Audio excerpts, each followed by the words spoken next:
There are moments in life when even the strongest hearts grow weary. You look at your bank account and sigh.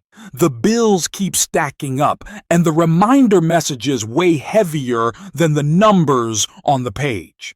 And in the midst of all those worries, a quiet question rises in your heart: Lord, do you still see me? If you're in that feeling today, pause for a moment. Not to figure out one more way to make it work, but to listen to something you may have forgotten long ago. You are not forgotten. This message isn't meant to promise that everything will change overnight. It isn't a magical formula to make your debts disappear. What you're about to hear is a deeper journey. A journey to understand what Psalm 23 truly means when it declares, "The Lord is my shepherd." Because sometimes before God changes our circumstances, He wants to change the way we see ourselves and Him. When people hear the word poverty, most think of money. But there is a kind of lack that drains the soul even more. When the heart loses the belief that tomorrow can still hold hope. Poverty isn't only in the wallet, it's in the mind. In the words we repeat to ourselves, maybe I'll never get better. I've met many who live in that feeling. They're hardworking, they love God, yet somewhere deep down they've accepted that lack is their portion. And maybe that's where you are too. Still praying, still believing, but quietly afraid inside. But Psalm 23 wasn't written for the perfect. It was written for those walking through the valley. Those who need to be reminded that they still have a good shepherd. When you truly let him lead, fear no longer holds the same power. Little by little, you begin to see light in the places that once felt closed off, realizing that peace doesn't come after you have enough. It comes when you know who is enough for you.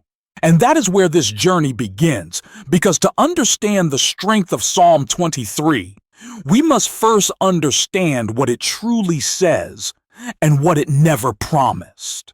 When people mention Psalm 23, most smile because it's a passage everyone has heard, spoken at funerals, whispered in prayers, recited in quiet mornings. But if you read it with your whole heart, you'll realize this isn't just comfort, it's a covenant. David didn't write those words from a throne, but as a shepherd, lonely, weary, and unsure of what tomorrow would bring. In the wilderness, he understood something that many today still haven't realized. When God is the one leading, every form of lack has its limit. The opening line, "The Lord is my shepherd, I shall not want," isn't a promise that your account will always be full or that you'll never face hardship. It's a declaration of relationship. David didn't say, "The Lord is everyone's shepherd," but "The Lord is my shepherd." When that relationship becomes real, your heart can rest even in the midst of need. Because true sufficiency doesn't begin with possessions. It begins with trust that God knows where you are and He will not abandon you. He makes me lie down in green pastures. This verse is often read as a blessing, but in the original language, makes me lie down also means He causes me to stop. Sometimes God slows us down not because He's forgotten our prayers, but because He's saving us from our own haste. Amid the rush and worry, the greatest blessing can sometimes be the moment He says, "Stop. You are safe in my hands." He restores my soul. David wasn't speaking of a passing feeling. He spoke of complete restoration. When the soul is healed, every decision in life begins to change. A restored soul works differently, spins differently, loves differently, trusts differently. And from there, life itself begins to change, not because of magic, but because of the presence of the one who leads. But there's one thing Psalm 23 never promises. It never says life will be free from the valley of the shadow of death. David still had to walk through it. And it was in that very darkness that he discovered the power of the words, "You are with me." Because if God were only the shepherd when the sun shines, he would cease to be God when the storm comes. Psalm 23 isn't a lullaby to help you sleep. It is the declaration of a man who once lived in fear but has now learned what it means to be led. When you read those words today, the question isn't, will God help me escape poverty? But am I truly letting him lead? Because once you let him lead, you no longer have to find your way out of the darkness. He himself will make the way. Sometimes you hear someone tell a story that makes your heart want to believe immediately. They say that after just one night of prayer, their debts disappeared, a contract arrived unexpectedly, or a financial door opened that once seemed impossible. Those stories are deeply captivating, especially when you're struggling and just need a single ray of hope to hold on to. I understand that feeling, because anyone who has known lack longs to hear that miracles still happen. And indeed, there are true miracles, stories that can't be explained, only received with humble gratitude. But there are also stories that aren't entirely clear, where emotion runs ahead of truth. And it's at that fragile boundary that we need wisdom. When someone says, Psalm 23 can break the curse of poverty in 24 hours. I have to be honest, I cannot verify that. I believe God can do anything, but I also believe he wants his children to walk in the light of truth, not in the fog of blind hope. Some testimonies come from real encounters. Others come from the deep desire to believe something has happened. Both deserve to be heard, but neither should be rushed into as proof. Because true faith does not fear examination. If something is real, it will stand firm in the light. And sometimes, instead of demanding instant evidence, God invites us to look at the fruit of time. Because a true miracle is not only in the outcome, but in the transformation of the heart. Maybe you haven't seen a door open within 24 hours, but if within those same 24 hours you feel peace return, gratitude awaken, or courage rise to pray in faith instead of fear, that itself is a breakthrough. The miracle isn't only in the money that enters your account, but in the way you rise again and still believe that God is leading you. Testimonies can inspire, but genuine faith is built on relationship, not sensational headlines. And when you learn to tell the difference, you'll no longer be shaken by any 24-hour promise. Because you'll know that every step you take with God, even the slow ones, is already part of a miracle taking shape. Something strange happens when you stop reading Psalm 23 as poetry and start living it as a daily guide. It's no longer ancient words on a page. It becomes the breath of your present moment. When you wake up in the morning and quietly say, "The Lord is my shepherd, I shall not want," it's more than a declaration. It's how you realign your position. Instead of letting worry pull you around, you choose to let God lead. Right there in your small room surrounded by unpaid bills, you can sense a subtle shift. You're no longer a victim of circumstance, but someone being led through it. Because sometimes the first form of abundance isn't in your wallet. It's in your posture. As you step into the busy streets, among rushing crowds, the phrase, "He makes me lie down in green pastures," begins to take shape. It might be that moment when you pause, Close your eyes in a cafe, take a deep breath, and realize, I'm still here. I'm still kept. God doesn't just lead you to green pastures. He teaches you to find peace where no one expects to find it. Sometimes your green pasture is simply 5 minutes of stillness in the middle of the day, where you don't have to control anything. The line, "He restores my soul," begins to rewrite itself every time you let God heal the memories you've avoided. Maybe it's the sting of working hard and never being recognized. Maybe it's the shame of past mistakes, with money, with relationships, with choices. When you allow God to restore, He doesn't just repair, He renews. And the beautiful thing is, when the soul is healed, you start making wiser decisions, not because you've learned new information, but because you've become lighter, clearer. There will still be days when you walk through the valley of the shadow of death. Days when the debt reminders come, plans collapse, and your heart wants to give up.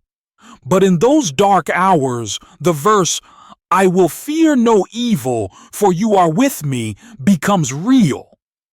You may not see the way out, but you sense the presence.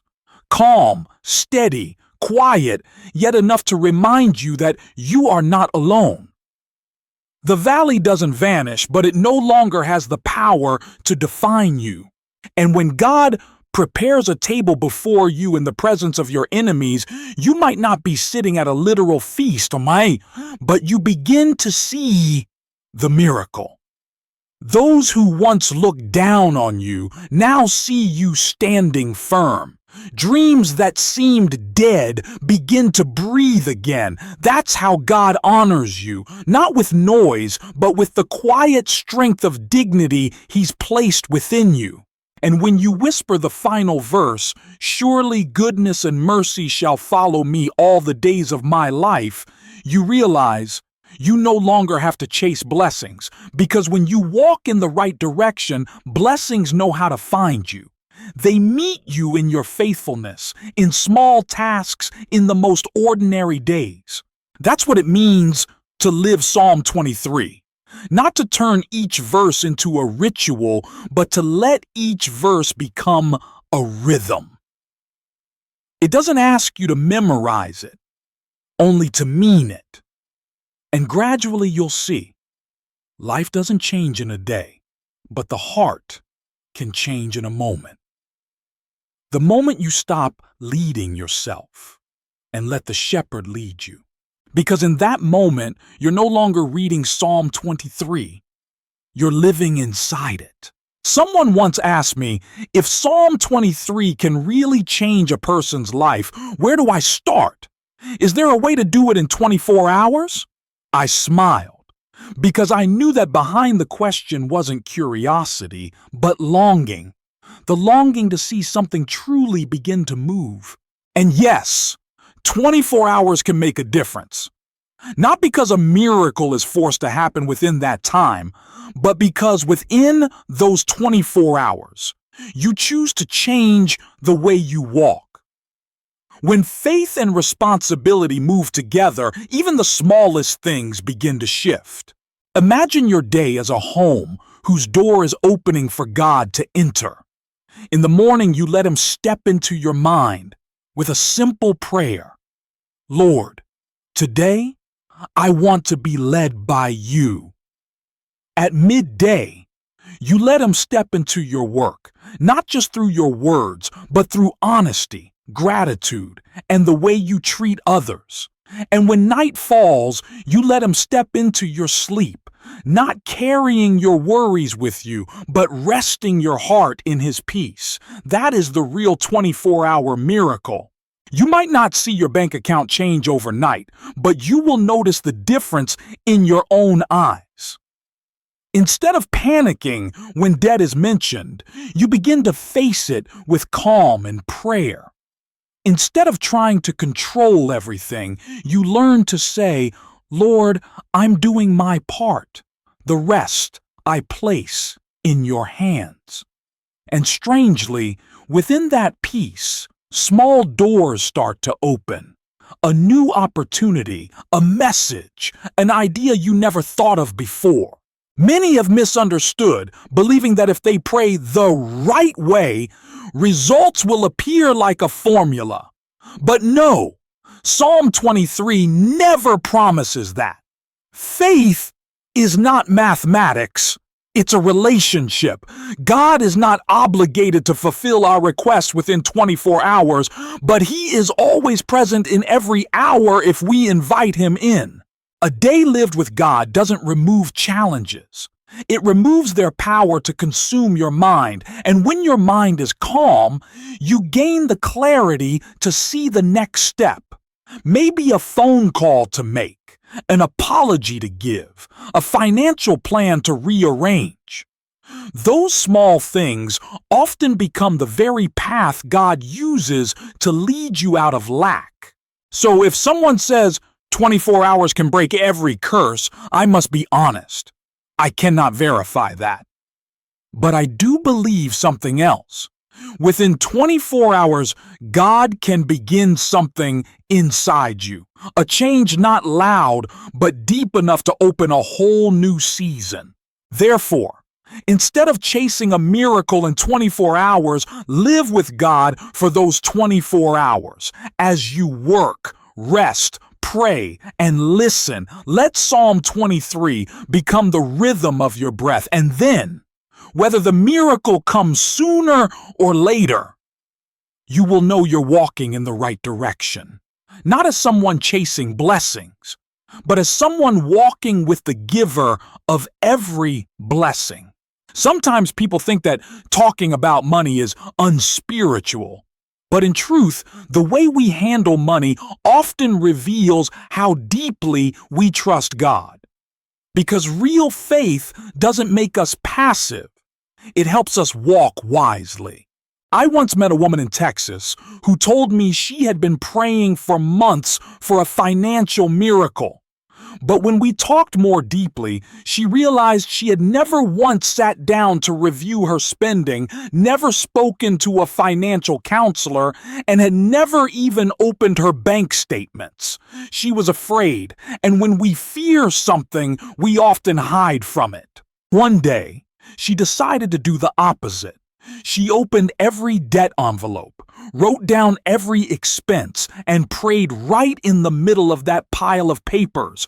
No light flashed from heaven. No miraculous check appeared in the mailbox. But she said that in that moment, her fear disappeared. She felt like she had stepped out of the darkness, and that was what opened the way for real change. Just a few weeks later, she received a more stable job. Not because of an instant miracle, but because she had become calm enough to see the opportunity God had already placed before her. When you pray about your finances, God doesn't only care about the numbers in your account. He cares about the posture of your heart as you manage them. He wants to teach you how to use money as a tool, not carry it as a burden. And the beautiful thing is, when you start managing faithfully, doors begin to open. Not because you're trying to please God, but because you're walking in His principles. If you live in the United States, financial realities can be exhausting. Insurance, credit, taxes, the cost of living. It can all feel heavy, but where there's a system, there's also a solution. Organizations such as community financial counseling centers, accessible through the 211 helpline, or places like faith-based financial counseling, or the NFCC, are ready to help you organize your budget, negotiate debt, or simply listen without judgment. Sometimes the help you've been praying for is already there, just waiting for you to be brave enough to ask. Faith doesn't replace action. It walks alongside it. Morning prayer helps you start your day in peace, but reviewing your budget in the evening helps you keep that peace. Trusting God doesn't mean abandoning your future, it means planning it with Him. When you look at every financial decision with stillness, you give God room to teach you discipline. A mature kind of faith, no longer driven by fear, but guided by wisdom. And then what you gain is not only improvement in your wallet, but a deeper kind of freedom. Freedom from anxiety, guilt, and the pressure to measure up. God never promised to make you wealthy, but He did promise to lead you into peace. And sometimes that peace becomes the foundation of every lasting blessing. When we learn to manage what we've been given, God entrusts us with more. And that's why the next step is no longer just about money. It's about leadership, learning to help others walk through what you once did, because maybe you will be the one to remind someone else that blessing isn't only about receiving. It's about learning to keep it, share it, and live fully in it. I once witnessed a pastor standing before his congregation, his voice full of confidence as he declared, "If you believe enough, God will deliver you within 24 hours." Some people teared up, others nodded eagerly, but in that crowd sat a woman who remained silent. She had just lost her job, was raising 2 young children, and 24 hours later, nothing had changed. She wasn't angry with God. She just felt ashamed. She thought, maybe I didn't believe enough. And in that moment, a message meant to inspire unintentionally became a burden.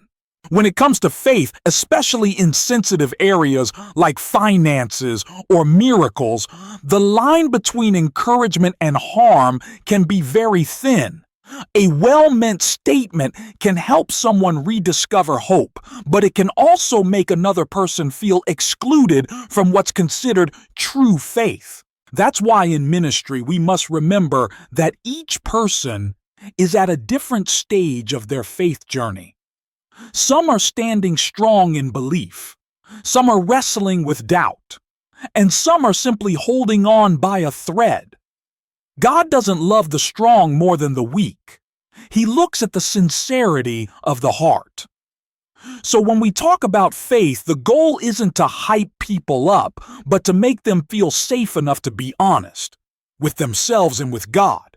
A mentor in pastoral counseling once told me, "No one has the right to use God's name to pressure someone into believing.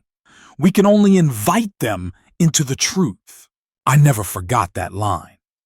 Because some of the deepest wounds within the church don't come from a lack of faith, but from being forced to pretend they have enough. Ministry is not about proving that your faith is stronger. It's about helping others find a safe place to stand again. Sometimes what people need isn't another sermon, but a gentle nod, a quiet assurance. God is still here, even if you haven't seen anything change yet. And that kind of empathy often becomes the most powerful sermon of all. In a world where many carry wounds from faith itself, healing begins when we dare to listen, to speak less, and to trust that God can reach people in His own way. That isn't neglecting faith, it's honoring the rhythm of faith. And when ministry is grounded in love instead of pressure, miracles unfold in the most natural way. The listener isn't just comforted, they are healed from within. I once met a man who spoke with deep emotion as he told me how he had read Psalm 23 through the entire night. And the next morning, an old friend unexpectedly called to repay the money he had borrowed years ago. He called it his 24-hour miracle.